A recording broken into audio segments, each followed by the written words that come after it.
En esta mesa de discusión salarial con el Frente de Trabajadores de la Educación en Lucha y el gobierno provincial, el gobierno educativo, como lo presentan.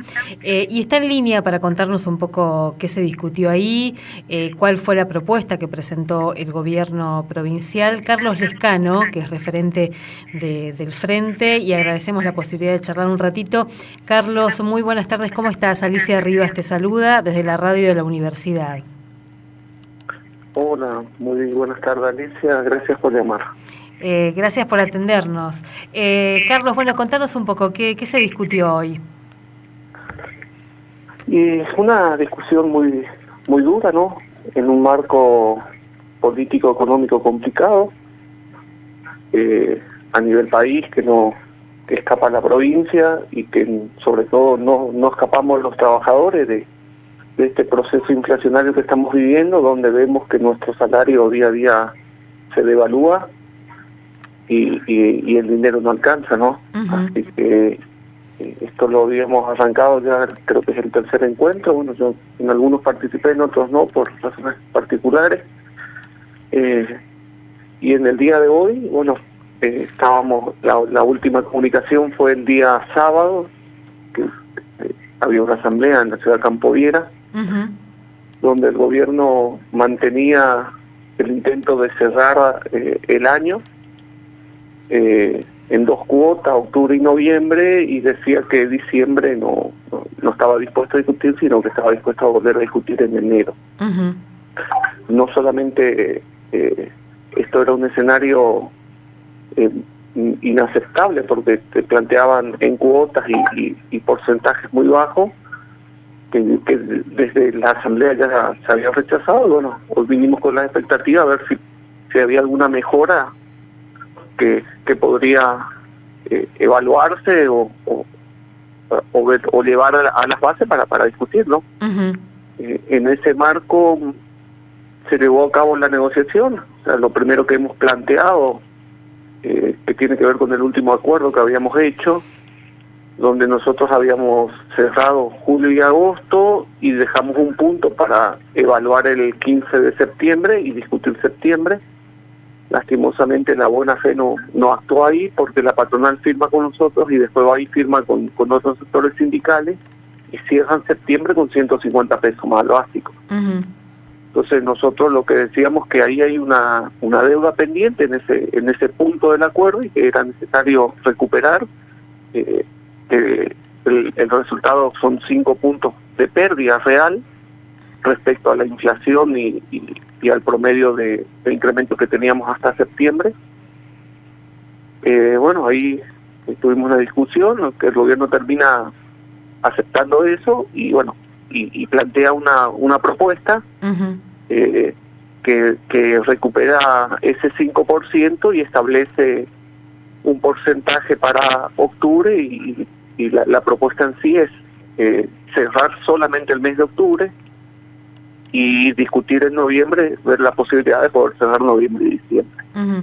En un escenario, reitero, uh-huh, financiero y económico muy complejo, ¿sí? Sobre todo lo que vivimos los trabajadores en este tiempo, y que a veces cuesta evaluar y a veces cuesta poder analizarlo, porque nosotros recordamos que veníamos de un proceso de ajuste muy fuerte en el periodo, sobre todo 16-19 y inicio del 20, donde teníamos pérdida real catastrófica del salario, con una matriz altamente en negro, o sea, con muchísimos problemas realmente.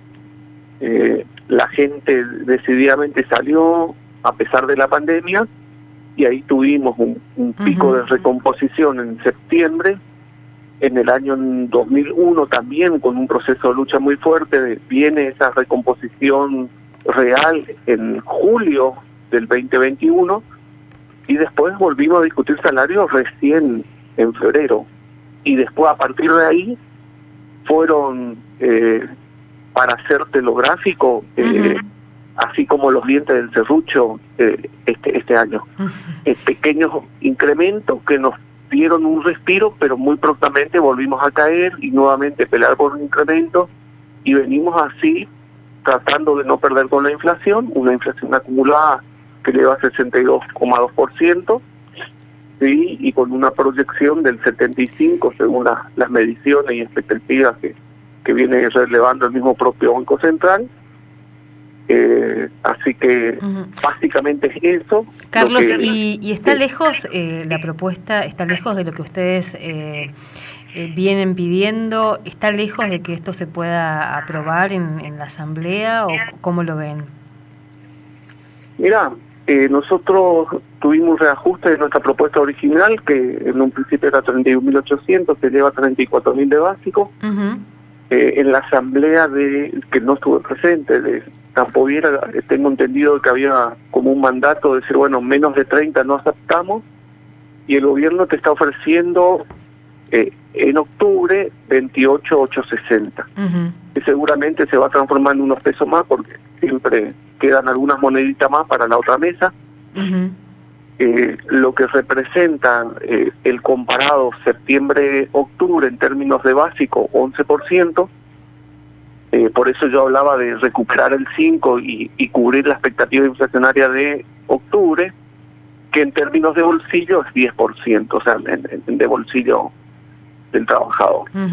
Decirte de que la gente, digamos, qué tan lejos estamos, qué tan cerca estamos, bueno, los números te lo planteé recién, y después está la voluntad de los trabajadores. O sea, me parece que la responsabilidad en cada uno de los trabajadores de analizar esto, y bueno, también es ver qué está dispuesto a hacer para mejorar esto, ¿no?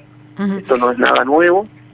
Nosotros desde la mesa tratamos de hacer lo que técnicamente pudimos, hemos llevado adelante el debate técnico, en algunos casos hemos tenido reconocimiento de que, bueno, se fue mejorando, no lo que uno desea, ¿no?